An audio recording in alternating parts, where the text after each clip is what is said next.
बिस्मिल्लाहिर्रहमानिर्रहीम। अस्सलाम वालेकुम दोस्तों, rail Urdu TV YouTube channel में खुश आमदीद जी। ਦੋਸਤੋ ਜਿਹੜੀ ਅੱਜ ਦੀ ਮੈਂ ਵੀਡੀਓ ਬਣਾਈ ਹੈ ਉਹ ਮੈਂ ਵੀਡੀਓ ਬਣਾਈ ਹੈ ਚੌਧਰੀ ਅਬਦੁਰਰਹਿਮਾਨ ਬੰਦੇਸ਼ਾ ਨੂੰ, ਜਿਨ੍ਹਾਂ ਦੋ ਬੰਦਿਆਂ ਨੇ ਕਤਲ ਕੀਤਾ ਸੀ, ਉਹਨਾਂ ਤੇ ਬਣਾਈ ਹੈ ਅੱਜ ਵੀਡੀਓ ਮੈਂ। ਤੇ ਦੋਸਤਾਂ ਨੂੰ ਗੁਜ਼ਾਰਿਸ਼ ਹੈ ਮੇਰੀ ਵੀਡੀਓ ਸ਼ੁਰੂ ਵੇਖਣ ਤੋਂ ਪਹਿਲੇ ਮੇਰੇ ਚੈਨਲ ਨੂੰ ਲਾਈਕ ਸਬਸਕ੍ਰਾਈਬ ਸ਼ੇਅਰ ਜ਼ਰੂਰ ਕਰ ਦਿਓ। ਤੇ ਹੁਣ ਤੁਹਾਨੂੰ ਮੈਂ ਦੱਸਣਾ ਜੀ, ਜਿਹੜੇ ਦੋ ਬੰਦਿਆਂ ਨੇ ਮਾਰਿਆ ਚੌਧਰੀ ਅਬਦੁਰਰਹਿਮਾਨ ਬੰਦੇਸ਼ਾ ਸਾਹਿਬ ਨੂੰ, ਇਹ ਦੋ ਸਕੇ ਭਾਈ ਹੈਗੇ ਨੇ ਤੇ ਗੁੱਜਰ ਫੈਮਿਲੀ ਨਾਲ ਇਹਨਾਂ ਦਾ ਤਲਕ। ਇੱਕ ਦਾ ਨਾਂ ਹੈ ਜੀ ਚੌਧਰੀ ਮਹਿਬੂਬ ਮਨੀਰ ਉਰਫ ਬੂਬਾ ਗੁੱਜਰ, ਦੂਸਰੇ ਦਾ ਨਾਂ ਹੈ ਜੀ ਚੌਧਰੀ ਅਯੂਬ ਗੁੱਜਰ ਉਰਫ ਅਯੂਬਾ ਗੁੱਜਰ। ਇਹ ਫੈਸਲਾਬਾਦ ਦਾ ਇੱਕ ਚੱਕ ਜੀਮ ਬੇ ਸ਼ਮਾਲੀ ਦੇ ਰਹਿਣ ਵਾਲੇ ਸੀ। ਚੌਧਰੀ ਮਹਿਬੂਬ ਗੁੱਜਰ ਜਿਹੜਾ 1987 ਵਿੱਚ ਪੈਦਾ ਹੋਇਆ, ਇਹਨੇ ਜਿਹੜੀ ਤਲੀਮ ਪਹਿਲੇ ਹਾਸਲ ਕੀਤੀ ਉਹ ਸ਼ਰਗੜ ਸਕੂਲ ਤੋਂ ਤੇ ਪੁਲਿਸ ਵਿੱਚ ਭਰਤੀ ਹੋ ਗਿਆ। ਚੌਧਰੀ ਮਹਿਬੂਬ ਗੁੱਜਰ ਦੇ ਜਿਹੜੇ ਖਾਨਦਾਨ ਵਾਲੇ ਆ, ਉਹ ਇੰਡੀਆ ਦਾ ਸ਼ਹਿਰ ਜ਼ਿਲ੍ਹਾ ਗੁਰਦਾਸਪੁਰ ਦੇ ਰਹਿਣ ਵਾਲਾ। ਤੇ ਜਿਹੜਾ ਚੌਧਰੀ ਮਹਿਬੂਬ ਦਾ ਦਾਦਾ ਸੀ, ਉਹਦਾ ਨਾਂ ਸੀ ਅਲਾਦਾਦ। ਤੇ ਇਹਨਾਂ ਦੇ ਦਾਦੇ ਦੇ ਭਰਾ ਦਾ ਜਿਹੜਾ ਨਾਂ ਸੀ ਉਹ ਅਲੀ ਅਹਿਮਦ ਗੁੱਜਰ। ਤੇ ਇਹਨਾਂ ਵਿੱਚੋਂ ਇੱਕ ਪਿੰਡ ਦਾ ਨੰਬਰਦਾਰ ਸੀ ਤੇ ਦੂਸਰਾ ਭਰਾ ਜਿਹੜਾ ਪੁਲਿਸ ਵਿੱਚ ਇੰਸਪੈਕਟਰ ਸੀ। ਤੇ ਦੋਨੋਂ ਭਰਾ ਜਿਹੜੇ ਸੀ ਇਹ ਜ਼ਰਈ ਰਕਬੇ ਪਿੰਡ ਦੇ ਪੂਰੇ ਦੇ ਮਾਲਕ ਸੀ।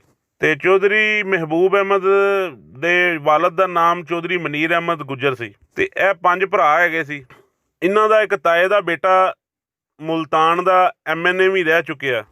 ਤੇ ਜਿਹੜੀ ਇਹ ਗੁੱਜਰ ਫੈਮਿਲੀ ਹੈ ਆਪਣੇ ਇਲਾਕੇ ਵਿੱਚ ਸਿਆਸੀ ਤੌਰ 'ਤੇ ਬੜੀ ਮਸ਼ਹੂਰ ਹੈਗੀ ਸੀ।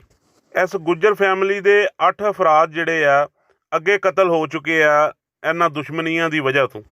ਤੇ ਇਸ ਗੁੱਜਰ ਫੈਮਿਲੀ 'ਤੇ ਇੱਕ ਕਤਲ ਦਾ ਪਰਚਾ ਹੋਇਆ, ਜਿਹਦੇ ਵਿੱਚ ਇਹਨਾਂ ਨੂੰ ਸਜ਼ਾ ਹੋ ਗਈ। ਤੇ ਇਹ ਜਦੋਂ ਜੇਲ੍ਹ ਵਿੱਚ ਰਹਿੰਦੇ ਸੀ ਤੇ ਉਦੋਂ ਚੌਧਰੀ ਇਲਿਆਸ ਜੱਟ ਉਰਫ ਇਲਿਆਸਾ ਚੋਟੀਆ ਬੰਦੇਸ਼ਾ ਸਾਹਿਬ ਜਿਹੜੇ ਆ, ਉਹ ਵੀ ਜੇਲ੍ਹ ਵਿੱਚ ਸੀ ਕਿਸੇ ਮੁਕੱਦਮੇ ਦੇ ਕੇਸ ਵਿੱਚ। ਉੱਥੇ ਇਹਨਾਂ ਦੀ ਫਿਰ ਮੁਲਾਕਾਤ ਹੋਈ ਜੇਲ੍ਹ ਦੇ ਵਿੱਚ। ਤੇ ਉੱਥੇ ਫਿਰ ਗੁੱਜਰ ਬਰਾਦਰੀ ਦਾ ਤੇ ਚੌਧਰੀ ਇਲਿਆਸ ਜੱਟ ਦਾ ਆਪਸ ਵਿੱਚ ਬੜਾ ਦੋਸਤਾਨਾ ਤਲਕ ਪੈਦਾ ਹੋ ਗਿਆ। ਤੇ ਦੋਸਤੋ ਇਹ ਫਿਰ ਦੋਨੋਂ ਫੈਮਲੀਆਂ ਬਹੁਤ ਅੱਛਾ ਇਹਨਾਂ ਦਾ ਤਲਕ ਬਣ ਗਿਆ ਔਰ ਬਹੁਤ ਅੱਛੇ ਦੋਸਤ ਬਣ ਗਏ। ਤੇ ਇਹਨਾਂ ਦੋਨਾਂ ਖਾਨਦਾਨਾਂ ਦੇ ਜਿਹੜੇ ਸੀ ਨਾ ਜੀ, ਇਹ ਇਲਿਆਸ ਜੱਟ ਸਾਹਿਬ ਤੇ ਇਹ ਗੁੱਜਰ ਸਾਹਿਬ ਜਿਹੜੇ ਅੰਦਰ ਸੀ, ਇਹਨਾਂ ਨੂੰ ਸਜ਼ਾਏ ਮੌਤ ਦਾ ਆਰਡਰ ਹੋ ਗਿਆ ਹੋਇਆ ਸੀ। ਤੇ ਉਸ ਸਜ਼ਾਏ ਮੌਤ ਤੋਂ ਅਮਲ ਦਰਾਮਦ ਹੋਣ ਤੋਂ ਪਹਿਲੇ ਹੀ ਬੇਨਜ਼ੀਰ ਦੀ ਹੁਕੂਮਤ ਆ ਗਈ। ਤੇ ਬਸ ਫਿਰ ਆਪਣਾ ਉਹਨਾਂ ਦੀ ਹੁਕੂਮਤ ਜਦੋਂ ਆਈ ਤੇ ਆਪਣਾ ਚੌਧਰੀ ਲਿਆਕਤ ਗੁੱਜਰ ਤੇ ਚੌਧਰੀ ਇਲਿਆਸ ਜੱਟ ਸਾਹਿਬ ਦੋਨੋਂ ਬਰੀ ਹੋ ਗਏ। ਬੇਨਜ਼ੀਰ ਨੇ ਇਹਨਾਂ ਦੀ ਬੜੀ ਸਪੋਰਟ ਕੀਤੀ। ਤੇ ਜਦੋਂ ਇਹ ਦੋਨੋਂ ਖਾਨਦਾਨ ਰਿਹਾਈ ਇਹਨਾਂ ਨੇ ਪਾ ਲਈ ਤੇ ਰਿਹਾਈ ਹੋਣ ਤੋਂ ਬਾਅਦ ਤੇ ਇਹਨਾਂ ਦਾ ਆਪਸ ਵਿੱਚ ਬੜਾ ਗਹਿਰਾ ਤਾਲੁਕ ਬਣ ਗਿਆ, ਬੜੀ ਦੋਸਤੀ ਯਾਰੀ ਬਣ ਗਈ। ਤੇ ਰਿਹਾਈ ਤੋਂ ਬਾਅਦ ਜਿਹੜੇ ਗੁੱਜਰ ਫੈਮਿਲੀ ਦੇ ਬਾਕੀ ਅਫਰਾਦ ਸੀ, ਉਹਨਾਂ ਨੂੰ ਵੀ ਆਪਣੇ ਧੜੇ ਵਿੱਚ ਸ਼ਾਮਲ ਕਰ ਲਿਆ। ਚੌਧਰੀ ਇਲਿਆਸ ਜੱਟ ਸਾਹਿਬ ਦਾ ਫਿਰ ਇਸ ਗੁੱਜਰ ਫੈਮਿਲੀ ਨਾਲ ਇੱਕ ਬਿਲਕੁਲ ਭੜੱਪਾ ਭਰਾਵਾਂ ਰੰਗਾ ਬਣ ਗਿਆ।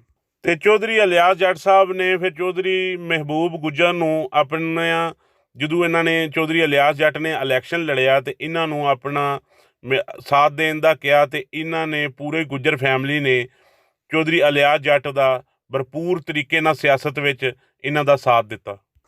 ਤੇ ਇਹਨਾਂ ਦੋਸਤੋ ਗੁੱਜਰ ਫੈਮਿਲੀ ਨੇ ਸਾਥ ਵੀ ਦਿੱਤਾ ਤੇ ਚੌਧਰੀ ਇਲਿਆਸ ਜੱਟ ਸਾਹਿਬ ਨੂੰ ਆਪਣਾ ਇਲੈਕਸ਼ਨ ਵਿੱਚ ਕਾਮਯਾਬ ਵੀ ਕਰਵਾਇਆ। ਤੇ ਉਹ ਇਲੈਕਸ਼ਨ 'ਚ ਭਰਪੂਰ ਤਰੀਕੇ ਨਾਲ ਕਾਮਯਾਬ ਵੀ ਹੋਏ। ਤੇ ਚੌਧਰੀ ਮਹਿਬੂਬ ਗੁੱਜਰ ਜਿਹੜੇ ਆ, ਉਹਨਾਂ ਦਾ ਵੀ ਆਪਣਾ ਬੜਾ ਦਿਲ ਸੀ ਕਿ ਉਹਨਾਂ ਦਾ ਵੀ ਕੋਈ ਖਾਨਦਾਨ ਦਾ ਬੰਦਾ ਸਿਆਸਤ ਵਿੱਚ ਆਵੇ ਤੇ ਇਲੈਕਸ਼ਨ ਲੜੇ ਤੇ ਇਲੈਕਸ਼ਨ ਜਿੱਤੇ। ਤੇ ਇਹ ਖਾਬ ਹੀ ਰਹਿ ਗਿਆ, ਇਹ ਖਾਬ ਪੂਰਾ ਨਾ ਹੋ ਸਕਿਆ। 2018 ਤੋਂ ਪਹਿਲੇ ਤੱਕ ਚੌਧਰੀ ਅਬਦੁਰਰਹਿਮਾਨ ਬੰਦੇਸ਼ਾ ਸਾਹਿਬ ਤੇ ਡਾਕਟਰ ਨਿਸਾਰ ਜੱਟ ਸਾਹਿਬ ਨਾਲ ਇਸ ਗੁੱਜਰ ਫੈਮਿਲੀ ਦਾ ਬੜਾ ਅੱਛਾ ਤਲਕਾਤ ਸੀ, ਕਿਉਂਕਿ ਇਹ ਦੋਨੋਂ ਅਫਰਾਦ ਇੱਕ ਹੀ ਘਰ ਦੇ ਬੰਦੇ ਸੀ ਤੇ ਇਹਨਾਂ ਨਾਲ ਇਹਨਾਂ ਦਾ ਤਲਕ ਬਹੁਤ ਅੱਛਾ। ਬਸ ਫਿਰ 2018 ਵਾਲਾ ਜਦੋਂ ਇਲੈਕਸ਼ਨ ਆਉਂਦਾ ਤੇ ਇਸ ਇਲੈਕਸ਼ਨ ਵਿੱਚ ਡਾਕਟਰ ਨਿਸਾਰ ਤੇ ਚੌਧਰੀ ਅਬਦੁਰਰਹਿਮਾਨ ਬੰਦੇਸ਼ਾ ਸਾਹਿਬ ਦੇ ਵਿੱਚ ਆਪਸ ਵਿੱਚ ਅਖਤਲਾਫਾਤ ਪੈਦਾ ਹੋ ਜਾਂਦੇ ਨੇ ਇਲੈਕਸ਼ਨ ਦੀ ਵਜ੍ਹਾ ਤੋਂ। ਤੇ ਜਿਨ੍ਹਾਂ ਦੀ ਵਜ੍ਹਾ ਤੋਂ ਦੋਨਾਂ ਨੇ ਫਿਰ ਆਪਣਾ ਅਲੱਗ-ਅਲੱਗ ਇਲੈਕਸ਼ਨ ਲੜਨ ਦਾ ਫੈਸਲਾ ਕਰ ਲਿਆ। ਤੇ ਅਫਰਾਦ ਦੋਨੋਂ ਇੱਕੋ ਖਾਨਦਾਨ ਦੇ ਸੀ। ਤੇ ਹੁਣ ਗੁੱਜਰ ਫੈਮਿਲੀ ਨੇ ਇੱਕ ਹੀ ਘਰ ਦੀ ਸਪੋਰਟ ਕਰਨੀ ਸੀ, ਬਈ ਜਾਂ ਚੌਧਰੀ ਅਬਦੁਰਰਹਿਮਾਨ ਬੰਦੇਸ਼ਾ ਸਾਹਿਬ ਦੀ ਕਰਦੇ ਤੇ ਜਾਂ ਡਾਕਟਰ ਨਿਸਾਰ ਦੀ। ਤੇ ਡਾਕਟਰ ਨਿਸਾਰ ਤੇ ਚੌਧਰੀ ਅਬਦੁਰਰਹਿਮਾਨ ਬੰਦੇਸ਼ਾ ਸਾਹਿਬ ਦੋਨੋਂ ਚਾਹੁੰਦੇ ਸੀ ਕਿ ਉਹ ਸਾਡੀ ਸਪੋਰਟ ਕਰਨ ਤੇ ਗੁੱਜਰ ਜਿਹੜੇ ਸਾਡੇ ਨਾਲ ਮਿਲ ਜਾਣ। ਤੇ ਬਸ ਦੋਸਤੋ ਫਿਰ ਆਪਣਾ ਜਿਹੜੇ ਗੁੱਜਰ ਫੈਮਿਲੀ ਸੀ ਇਹਨਾਂ ਨੇ ਡਾਕਟਰ ਨਿਸਾਰ ਦੀ ਸਪੋਰਟ ਕਰਨ ਦਾ ਫੈਸਲਾ ਕਰ ਲਿਆ। ਫਿਰ ਇਸ ਵਜ੍ਹਾ ਤੋਂ ਚੌਧਰੀ ਅਬਦੁਰਰਹਿਮਾਨ ਬੰਦੇਸ਼ਾ ਤੇ ਚੌਧਰੀ ਮਹਿਬੂਬ ਗੁੱਜਰ ਨਾਲ ਇਹਨਾਂ ਗੱਲਾਂ ਦੀ ਵਜ੍ਹਾ ਤੋਂ ਇਖਤਲਾਫਾਤ ਪੈਦਾ ਹੋਣਾ ਸ਼ੁਰੂ ਹੋ ਗਏ। ਤੇ ਸ਼ੁਰੂ ਦੇ ਵਿੱਚ ਥੋੜ੍ਹੀ ਬਹੁਤੀ ਜਿਹੜੀ ਨਾਚਾਕੀ ਪੈਦਾ ਹੋਈ ਤੇ ਲੋਕਾਂ ਨੇ ਵਿੱਚ ਬੈਠ ਕੇ ਤੇ ਕੋਈ ਸੁਲ੍ਹਾ ਸਫਾਈ ਦਾ ਮਾਮਲਾਤ ਕਰ ਦਿੱਤੇ ਸੀ, ਲੇਕਿਨ ਉਹ ਸੁਲ੍ਹਾ ਵਿੱਚ ਕਾਮਯਾਬੀ ਨਾ ਹੋ ਸਕੀ। ਤੇ ਇਸ ਦੌਰਾਨੀਏ ਦੇ ਵਿੱਚ ਇਹਨਾਂ ਦੇ ਵਿੱਚ ਆਪਸ ਵਿੱਚ ਇਹਨਾਂ ਦੇ ਬੰਦੇਸ਼ਾ ਖਾਨਦਾਨ ਤੇ ਗੁੱਜਰ ਫੈਮਿਲੀ ਦੇ ਬੰਦਿਆਂ ਦੇ ਵਿੱਚ ਆਪਸ ਵਿੱਚ ਨੋਕ ਚੋਕ ਤੇ ਹਲਕੀ ਫੁਲਕੀ ਜਿਹੜੀ ਲੜਾਈ ਝਗੜਾ ਹੁੰਦਾ ਰਿਹਾ। ਤੇ 2018 ਦੇ ਇਲੈਕਸ਼ਨ ਵਿੱਚ ਇਹ ਇਖਤਲਾਫ ਵੱਧਦਾ ਇੱਥੋਂ ਤੱਕ ਆ ਗਿਆ। ਬਸ ਫਿਰ ਇੱਕ ਦਿਨ ਗੁੱਜਰ ਫੈਮਿਲੀ ਦਾ ਤੇ ਚੌਧਰੀ ਅਬਦੁਰਰਹਿਮਾਨ ਬੰਦੇਸ਼ਾ ਸਾਹਿਬ ਦਾ ਆਪਸ ਵਿੱਚ ਆਮਣਾ ਸਾਹਮਣਾ ਹੋ ਗਿਆ ਤੇ ਇੱਕ ਦੂਜੇ ਤੇ ਇਹਨਾਂ ਨੇ ਫਾਇਰਿੰਗ ਕਰ ਦਿੱਤੀ।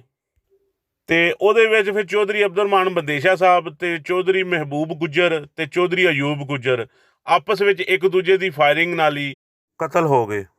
ਬਸ ਮੋਅੱਜ਼ਜ਼ ਦੋਸਤੋ, ਚੌਧਰੀ ਮਹਿਬੂਬ ਗੁੱਜਰ ਦੇ 5 ਬੇਟੇ ਸੀ ਜਿਹੜੇ ਕਿ ਯਤੀਮ ਹੋ ਗਏ ਤੇ ਜਿਹੜੇ ਚੌਧਰੀ ਅਯੂਬ ਗੁੱਜਰ ਸੀ ਉਹਨਾਂ ਦੇ 2 ਸਾਲ ਪਹਿਲੇ ਸ਼ਾਦੀ ਹੋਈ ਤੇ ਉਹਨਾਂ ਦਾ ਇੱਕ ਬੇਟਾ ਸੀ। ਤੇ ਚੌਧਰੀ ਅਬਦੁਰਰਹਿਮਾਨ ਬੰਦੇਸ਼ਾ ਸਾਹਿਬ ਜਿਹੜੇ ਆ ਉਹਨਾਂ ਦੀ ਅਜੇ ਸ਼ਾਦੀ ਨਹੀਂ ਸੀ ਹੋਈ ਤੇ ਇਹ ਬੰਦੇਸ਼ਾ ਖਾਨਦਾਨ ਦੇ ਇਕਲੌਤੇ ਵਾਰਸ ਹੈਗੇ ਸੀ। ਤੇ ਮੋਅੱਜ਼ਜ਼ ਦੋਸਤੋ, ਇਹਦੇ ਵਿੱਚ ਕੌਣ ਸੱਚਾ ਸੀ ਤੇ ਕੌਣ ਝੂਠਾ ਸੀ ਇਹਦਾ ਤੇ ਆਪਾਂ ਫੈਸਲਾ ਕਰ ਨਹੀਂ ਸਕਦੇ, ਲੇਕਿਨ ਇਸ ਦੁਸ਼ਮਣੀ ਦੇ ਵਿੱਚ 2 ਖਾਨਦਾਨ ਤਬਾਹ ਹੋ ਗਏ। ਚੌਧਰੀ ਮਹਿਬੂਬ ਗੁੱਜਰ 5 ਬੇਟੇ ਯਤੀਮ ਕਰ ਗਿਆ ਤੇ ਚੌਧਰੀ ਅਯੂਬ ਗੁੱਜਰ ਇੱਕ ਬੇਟਾ ਯਤੀਮ ਕਰ ਗਿਆ ਤੇ ਚੌਧਰੀ ਅਬਦੁਰਰਹਿਮਾਨ ਬੰਦੇਸ਼ਾ ਜਿਹੜਾ ਬੰਦੇਸ਼ਾ ਖਾਨਦਾਨ ਦਾ ਵਾਹਦ ਸਹਾਰਾ ਸੀ ਤੇ ਉਹਨਾਂ ਨੂੰ ਸਾਰਿਆਂ ਨੂੰ ਲਾਵਾਰਸ ਛੱਡ ਗਿਆ। ਤੇ ਚੌਧਰੀ ਮਹਿਬੂਬ ਗੁੱਜਰ ਦਾ ਹੁਣ ਜਿਹੜਾ ਭਾਈ ਹੈ ਚੌਧਰੀ ਰੌਫ ਗੁੱਜਰ, ਉਹ ਹੁਣ ਆਪਣੇ ਘਰ ਦੀ ਦੇਖਭਾਲ ਕਰ ਰਿਹਾ ਤੇ ਚੌਧਰੀ ਅਬਦੁਰਰਹਿਮਾਨ ਬੰਦੇਸ਼ਾ ਸਾਹਿਬ ਦੀ ਜਿਹੜੀ ਹਮਸ਼ੀਰਾ ਨੇ ਉਹ ਹੁਣ ਉਸ ਖਾਨਦਾਨ ਦੀ ਦੇਖਭਾਲ ਕਰ ਰਹੀਆਂ ਨੇ, ਬੰਦੇਸ਼ਾ ਖਾਨਦਾਨ ਦੀ, ਸਿਦਰਾ ਸਈਦ ਬੰਦੇਸ਼ਾ। ਹਲਕਾ NA 106 ਦੀ ਇਲੈਕਸ਼ਨ ਦੀ ਕੰਪੇਨ ਵੀ ਕਰ ਰਹੀ ਨੇ ਸਿਦਰਾ ਸਈਦ ਬੰਦੇਸ਼ਾ। ਇਹਨਾਂ ਦੇ ਜਿਹੜੇ ਮੁਕਾਬਲੇ ਤੇ MNA ਦੇ ਜਿਹੜੇ ਨੇ ਉਮੀਦਵਾਰ ਉਹ ਡਾਕਟਰ ਨਿਸਾਰ ਜੱਟ ਆ ਤੇ ਇਲਿਆਸ ਜੱਟ ਸਾਹਿਬ ਦੀ ਬੇਟੀ ਇਹਨਾਂ ਦੇ ਘਰ ਇਹਨਾਂ ਦੀ ਸ਼ਾਦੀ ਹੋਈ ਹੈ ਡਾਕਟਰ ਨਿਸਾਰ ਜੱਟ ਦੀ। ਬਸ ਜੀ ਦੋਸਤੋ, ਪੁਰਅਮਨ ਜ਼ਿੰਦਗੀ ਗੁਜ਼ਾਰਨ ਦੀ ਕੋਸ਼ਿਸ਼ ਕੀਤੀ ਜਾਏ, ਵਕਤ ਗਿਆ ਹੱਥ ਨਹੀਂ ਆਉਂਦਾ। ਤੇ ਬਸ ਹੁਣ ਦੋਸਤਾਂ ਵੀਰਾਂ ਨੂੰ ਮੇਰਾ ਗੁਜ਼ਾਰਿਸ਼ ਆ ਕਿ ਮੇਰੇ ਚੈਨਲ ਨੂੰ ਲਾਈਕ ਸਬਸਕ੍ਰਾਈਬ ਸ਼ੇਅਰ ਜ਼ਰੂਰ ਕਰਿਓ। ਮੈਂ ਤੁਹਾਨੂੰ ਇਸੇ ਤਰ੍ਹਾਂ ਦੀਆਂ ਮਾਲੂਮਾਤੀ ਵੀਡੀਓ ਜਿਹੜੀਆਂ ਅਪਲੋਡ ਕਰਦਾ ਰਹਾਂਗਾ ਜੀ। ਅਗਲੀ ਵੀਡੀਓ ਤੱਕ ਮੈਨੂੰ ਇਜਾਜ਼ਤ ਦੇ ਦਿਓ। ਅੱਲਾ ਹਾਫਿਜ਼।